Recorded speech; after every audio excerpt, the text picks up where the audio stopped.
आज मैं समझाने जा रहा हूं और एक्शन ड्रामा कॉमेडी फिल्म जिसे बिग ब्रदर कहा जाता है। अमेरिकी सेना में वर्षों तक सेवा देने के बाद हेनरी हांगकांग लौट आए हैं। एक शिक्षक के रूप में अपना करियर शुरू करने की तलाश में वो अपने पूर्व स्कूल टॉक चीज में जाता है। प्रिंसिपल नोट करते हैं कि उन्हें पढ़ाने का अनुभव नहीं है, लेकिन होने के बाद एक उच्च अधिकारी से एक सिफारिश पत्र दिखाया। हेनरी के जाने से पहले प्रधानाचार्य ने उसे सूचित किया कि उसे जिस कक्षा में नियुक्त किया गया है, पढ़ाना स्कूल में सबसे खराब में से एक है। स्कूल में अपने पहले दिन की सुबह हेनरी कक्षा में यह देखने के लिए जाता है कि यह है अन्य कुछ वीडियो गेम खेल रहे हैं, जबकि उनमें से एक अच्छी संख्या महत्वपूर्ण है। रहमान को पोर्टेबल स्टोव पर खाना बनाना। शिक्षक के अंदर जाने के बाद भी वे उसे पूरी तरह से अनदेखा कर देते हैं और जारी रखें कि वे क्या कर रहे हैं। हेनरी उनका ध्यान आकर्षित करने की कोशिश करता है, लेकिन वे उसे नहीं सुनने का नाटक करते हैं। वो उनका ध्यान हटाने की कोशिश करना छोड़ देता है और कक्षा में घूमता है, करना जो वे पहले से कर रहे हैं। जो छात्र खाना बना रहे हैं या कम रहमान खाने के लिए कहते हैं, क्योंकि यह भी प्राप्त कर सकता है। हेनरी फिर जीफा नाम के एक लड़के के पास जाता है जो गिटार बजा रहा है और इसमें उसकी मदद करता है। इसी तरह वो एक गेमर को चेतावनी देता है कि वो उस विकिरण के खिलाफ परवाह करता है जो उसे प्राप्त हो सकता है। सारा दिन स्क्रीन पर घूरते रहना। जी, अगर यह एक असली बात है तो वैसे भी पूरे अमेरिका के लिए बहुत देर हो चुकी है। जब छात्र अंततः उसे सुनना शुरू करते हैं तो वह अपना परिचय देते हैं और लिखते हैं बोर्ड पर उसका नाम और फोन नंबर। छात्र हंसते हैं क्योंकि उसकी लिखावट। फिर छात्रों में से कोई उसे बुलाता है और उसे कक्षा छोड़ने के लिए कहता है, लेकिन हेनरी बच्चे उसे फिर से अनदेखा करते हैं और अपनी गतिविधियों को जारी रखते हैं। पर्याप्त मात्रा में होने के कारण हेनरी आग को भड़काने के लिए रबर बैंड और चाक की शांति का उपयोग करता है। बचाने के लिए तेजी से फैल गए। वो अंत में उनका पूरा ध्यान आकर्षित करता है और आधिकारिक तौर पर अपनी कक्षा में उनका स्वागत करता है। कक्षा के बाद 5 सबसे कम रैंकिंग वाले छात्रों का एक समूह खेल आपूर्ति में इकट्ठा होता है। समूह के नेता जैक को दूसरी कक्षा के एक ग्रेड के छात्र पर क्रश है। दूसरे लोग उसे उसकी तस्वीर को घूरते हुए पाते हैं और उसका मजाक उड़ाते हैं। बिगड़ैल बच्चों के साथ प्रतिद्वंद्विता है। वे आपूर्ति कक्ष में प्रवेश करते हैं और हमेशा की तरह जैक का मजाक उड़ाते हैं क्योंकि वो गरीब है। बाद में बास्केटबॉल टीम अभ्यास कर रही है जबकि जैक और समूह उन्हें देख रहे हैं। जैक कोर्ट पर एक बोतल गिराता है जिससे टीम लीडर गिर जाता है। समूह हंसता है, लेकिन स्कूलों द्वारा हिरासत में लिया गया है। अंग्रेजी शिक्षक श्री लियांग कार्रवाई। वे उसके साथ एक शरारत खेलते हैं और जब वह अपनी मेज की सफाई में व्यस्त होती है तो भाग जाती है कहीं और। स्कूल के प्रधानाध्यापक परेशान है क्योंकि शिक्षा बोर्ड है अपने वार्षिक वित्त पोषण का 20% कटौती करने की योजना बना रहे हैं। बोर्ड के लोग स्कूल का दौरा करने आते हैं और निरीक्षण करते हैं कि कहां धन का उपयोग किया जा रहा है। उसी समय हेनरी उस कक्षा में प्रवेश करता है जहां के छात्र एक बाल्टी सेट करते हैं पानी की उसे शरारत करने के लिए, लेकिन उसकी सजगता गिरती बाल्टी की तुलना में तेजी से काम करती है और वो उसे दूर धकेलने में सक्षम होता है। जो छात्र उसका मजाक उड़ाने या गोली मारने का इंतजार कर रहे थे, हेनरी यह जानते हुए कि वो धूम्रपान करता है, जैक से सिगरेट का पैकेट मांगता है। जैक बस उसे पैक सौंपता है जो उत्सुक है कि वो क्या करने वाला है। फिर हेनरी ने चिड़ियाघर से पूछा। जब वो प्रश्न का उत्तर देता है तो सिगरेट में मौजूद 3 अवयवों का नाम लेना। कक्षा छोड़ने की अनुमति है। हर कोई अपने डेस्क पर धमाका करने लगता है और मान करता है कि उन्हें क्लास छोड़ देनी चाहिए। जब वे रुकते हैं तो वो उन सभी को एक सिगरेट थमा देता है और उन्हें इसका विश्लेषण करने के लिए कहता है। हेनरी जानता है कि अगर वो केवल उनके स्वास्थ्य पर पड़ने वाले प्रभाव का उल्लेख करता है, वे इसे गंभीरता से नहीं लेंगे। इसलिए इसके बजाय वो उनसे सिगरेट पीने के परिणामों के बारे में पूछता है और बताता है कि कैसे उनके फेफड़ों में टार बनता है। देते हैं और वास्तव में रुचि रखते हैं। घंटी बजने के बाद वो उनसे सिगरेट और छात्रों को वापस करने के लिए कहता है। उस दिन कैफेटेरिया में बास्केटबॉल टीम का कप्तान जैक में से एक बनाता है। दोस्तों, ब्रूस अपने पैर पर यात्रा। यह समूहों के बीच एक तर्क को जन्म देता है जो जल्द ही लड़ाई में बदल जाता है। वे एक दूसरे पर भोजन और मेज फेंकते हैं और उस स्थान को नष्ट कर देते हैं। बाद में हेनरी को सूचित किया गया कि उनकी कक्षा के 5 छात्रों को अस्थायी रूप से हटा दिया गया है, लड़ाई शुरू करने के लिए निलंबित। हेनरी ने जैक को दालान में अपने प्रतिद्वंद्वी से लड़ते हुए पाया और उन्हें रोक दिया। शांत होने के लिए कहे जाने पर जैक ने स्कूल पर अनुचित होने का आरोप लगाया क्योंकि उस दिन स्कूल के बाद हेनरी सभी 5 छात्रों की फाइलों के माध्यम से पता लगाने के लिए जाता है। पहले लड़के का नाम उफा रखा गया है, जो एक पाकिस्तानी अप्रवासी का बेटा है जो हमेशा रहता है। उसकी जाति के कारण भेदभाव किया गया। उस पर अक्सर उसके पड़ोस में पुलिसकर्मी द्वारा चोरी करने का आरोप लगाया जाता है। चिड़ियाघर की जिंदगी में एक ही ख्वाहिश है संगीतकार बनने की। दूसरी छात्रा दीना नाम की लड़की है। वो अपने पिता के लिए अपने जन्म से ही निराश थी, क्योंकि वो हमेशा उसका पूरा जीवन दीनन अपने पिता के जोखिम वाले दृश्य को हासिल करने की कोशिश कर रहा है। यहाँ तक उसने अपने बालों को कम लंबाई तक काटा और कारों के साथ खेलने के लिए एक होने का नाटक किया। लड़का फिर भी उसके पिता को उसकी परवाह नहीं है, जबकि वो उसके छोटे भाई के साथ व्यवहार करता है। फिर ब्रूस नाम के भाई हैं और उनकी माँ एक आदमी के साथ भाग गई जब उनके पिता को शराबी बना दिया। बड़े होने पर भाइयों को केवल एक दूसरे पर भरोसा करना था। वास्तविकता से बचने के लिए ब्रूस वीडियो गेम के प्रति जुनूनी हो गया, जबकि क्रेस्ट ने कड़ी मेहनत की।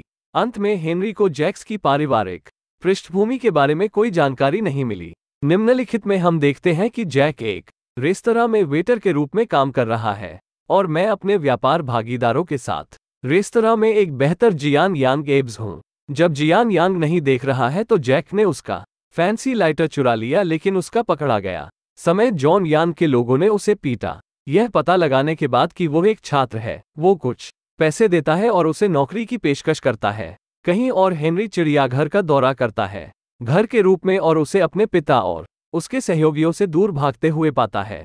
वो पहले तो उसकी मदद करता है, लेकिन यह पता लगाने के बाद कि उसका पीछा क्यों किया जा रहा है, वो ले जाता है जीफा को प्रेरित करने के लिए, और जो कुछ भी वह चाहता है वो करने के लिए हेनरी एक बैंड के प्रदर्शन के साथ गाता है। सड़कों पर सेकंड बाद में चिड़ियाघर उसके साथ जुड़ता है और लोगों के सामने गाता है। इस बीच ब्रूस और क्रिस उसके पिता हमेशा की तरह देर से घर आते हैं और भाइयों के मना करने पर उन्हें दुकान से बियर लाने का आदेश देता है। अपने घर से बाहर निकलने के लिए उन पर चिल्लाता है। अगले दिन हेनरी अपने पिता से मिलते हैं और उन्हें उनके पुनर्वसन के लिए जाने के लिए मना लेते हैं। इस बीच पिता की निंदा करते हुए उसके लिए मेकअप उत्पादों का एक बैग लाते हैं और उससे कहते हैं एक बार लड़की की तरह व्यवहार करें। बेईमानी उस पर गुस्सा करती है, क्योंकि वो हमेशा उसे यह महसूस कराती है कि वो काफी अच्छी नहीं है। वो अपने छोटे भाई के मेकअप के लिए आवेदन करती है और घर से चुपके से निकल जाती है। वो अपने पिता की कार में सवार होने वाली है, लेकिन हेनरी ने उसे दाईं ओर रोक दिया। वो उसे बताता है कि बिना लाइसेंस के गाड़ी चलाना अवैध है और एक विकल्प सुझाता है। उसके बाद वे एक गो कार्ट रेस ट्रैक में जाते हैं। हेनरी भी अपने पिता को आमंत्रित करता है और दौड़ के दौरान पिता और पुत्री एक दूसरे पर दया नहीं करते हैं और अंत में ट्रैक के बाहर समाप्त हो जाता है।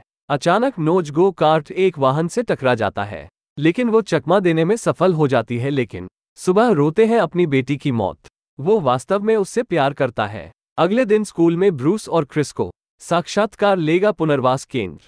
उन्हें यह देखकर आश्चर्य होता है कि जिस व्यक्ति का उन्हें साक्षात्कार करना है वो उनके पिता हैं। छात्र उससे पूछते हैं कि उसने कैसे पीना शुरू किया। आदमी ने जवाब दिया कि वो अपनी पत्नी से प्यार करता है के सबसे निचले बिंदु पर छोड़ दिया, इसलिए उसने पीना शुरू कर दिया और भूल गया कि उस आदमी की देखभाल करने के लिए उसके 2 बच्चे हैं। यह नहीं बताता कि ब्रूस और क्रिस उसके बेटे हैं, लेकिन उनसे माफी मांगते हैं। इसके अंत तक भाई रोते हुए रह जाते हैं। कहीं और जैक ने कहा है कि एमएम के लिए काम करने के लिए दिल से एक बेहतर जियान यांगो। वो जैक को अगले गेम जैक में ड्रग ऑफ फाइटर्स ड्रिंक के लिए बहुत सारे पैसे प्रदान करता है। अनिच्छुक लेकिन लड़ाई के दिन जियानिंग के प्रस्ताव को स्वीकार करने के लिए मजबूर किया जाता है। लड़ाकू के प्रायोजक लेकिन अपने नुकसान पर पैसे की शर्त जैक लड़ाकू पे में ड्रग्स डालता है, लेकिन ऐसा करते हुए पकड़ा जाता है इससे पहले कि वो जियान यांग को दोष दे सके। उसे पीटा गया और थोड़ी देर बाद हेनरी वहां पहुंचता है और सेनानियों से पूछता है कि क्या उन्होंने अपने छात्र को देखा है। आदमी ने उसे घर लौटने के लिए कहा, लेकिन जैक ने लॉकर के अंदर से मदद के लिए चिल्लाया। यह पता लगाने के बाद कि उसे फंसाया जा रहा है, हेनरी उन पर हमला करता है और आसानी से उन पर काबू पा लेता है। जब लड़ाके इसमें कदम रखते हैं तो थोड़ा तीव्र हो जाता है, लेकिन हेनरी डोजर्स अपने हमले करते हैं। एडी के अंत तक कुशलता से अपने सर्वश्रेष्ठ लड़ाकू को बाहर कर दिया, जिसे माना जाता था कुछ ही मिनटों में प्रतिस्पर्धा करें। निम्नलिखित में वे एक अस्पताल में हैं, जहां हेनरी अपने लिए इलाज करवाते हैं। जैक जॉन यान के बारे में सच्चाई को उजागर करने की कोशिश करता है, लेकिन चुप रहने के लिए बनाया जाता है। समाचार इसे टेलीविजन तक पहुंचाता है और हेनरी को उस आदमी के रूप में जाना जाने लगता है जिसने अपने छात्र को बचाने के लिए एक पेशेवर सेनानी की पिटाई की। स्कूल में उनकी लोकप्रियता बढ़ती है और छात्र उनका सम्मान करने लगते हैं, यहाँ तक उन्हें मिल भी जाता है के लिए जैसा कि वे पहले थे। एक फ्लैशबैक अमेरिका को दिखाता है कि हेनरी जब स्कूल में था तब वो एक मस्खरा हुआ करता था, तोते के लिए पियानो बजाने वाले छात्र पर पानी के गुब्बारे के माध्यम से भी। बाद में उसने उसी छात्र से लड़ाई, उन्हें उस लड़ाई के लिए निलंबित कर दिया गया था, जिसके बाद उन्हें राज्यों के लिए उड़ान भरनी पड़ी थी। उस दिन से छात्र ध्यान देते हैं जब हेनरी कक्षा में पढ़ाते हैं और पढ़ते हैं। आगामी कॉलेज प्रवेश परीक्षा के लिए कठिन। ब्रूस को छोड़कर हर कोई बहुत अच्छा कर रहा है जो गोलियों के आदी हो गए हैं, जबकि चार्ली ने अपने परिवार की समस्या से बचने के लिए वीडियो गेम की ओर रुख किया। ब्रूस क्योंकि वो फोकस्ड है, वो मॉक एंट्रेंस टेस्ट में बहुत खराब प्रदर्शन करता है। हेनरी उसकी मदद करने का वादा करता है, लेकिन ब्रूस समय के साथ और अधिक उदास होता जाता है। उसे अस्पताल ले जाया जाता है, समाचार को तोड़ मरोड़ कर पेश करता है और ब्रूस की मौत के लिए स्कूल और हेनरी पर दोषारोपण करता है। शिक्षा बोर्ड के अधिकारी हेनरी का साक्षात्कार लेते हैं और उनके निर्णय को रद्द करने का निर्णय लेते हैं। जब वो सामान पैक करता है और स्कूल छोड़ देता है तो छात्र उसका पीछा करते हुए उससे पूछते हैं। उनकी अनुपस्थिति से दिल टूट गया है, लेकिन वे जानते हैं कि उन्हें अपना इक्का दुक्का होना चाहिए उसे गौरवान्वित करने के लिए आगामी परीक्षा। उस दिन से वे बोर्ड को यह साबित करने के लिए दुगनी मेहनत से अध्ययन करते हैं कि हेनरी एक है। परीक्षण के दिन जैक अपने सभी सहपाठियों के साथ हेनरी से एक पाठ प्राप्त करता है। उन्हें परीक्षा से 1 घंटे पहले जब छात्र इकट्ठा होते हैं तो उन्हें पता चलता है कि उन्हें रखने के लिए यह जियानिंग ट्रैक था। समय पर परीक्षा हॉल में न पहुंचे, वो हेनरी को सबक सिखाने के लिए ऐसा कर रहा है। थोड़ी देर बाद हेनरी स्कूल आता है और उसे जियानिंग योजना के बारे में पता चलता है जो वो देता है। छात्रों को मुक्त करें और सभी जियान यांग लोगों को नुकसान पहुंचाने से रोकने के लिए लड़ें। वे भाग जाते हैं और जल्दी से परीक्षा हॉल में अपना रास्ता बनाते हैं, जबकि हेनरी लड़ता है। जबकि वे आमने सामने लड़ रहे हैं, जियानिंग से पता चलता है कि वो व्यक्ति था जो हेनरी उसने पानी के गुब्बारे फेंके थे। यह पता चला है कि जब से हेनरी ने अपना हाथ तोड़ा तब से वो बड़ी प्रतिस्पर्धा करने में सक्षम नहीं था। घटना के बाद से उसने छुआ नहीं है पियानो और हेनरी को उसके सपने को बर्बाद करने के लिए दोषी ठहराता है।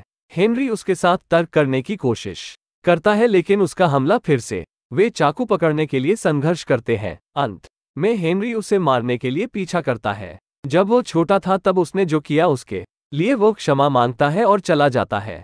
छात्र सही समय पर परीक्षा हॉल में पहुंचे और परीक्षा पूरी करें।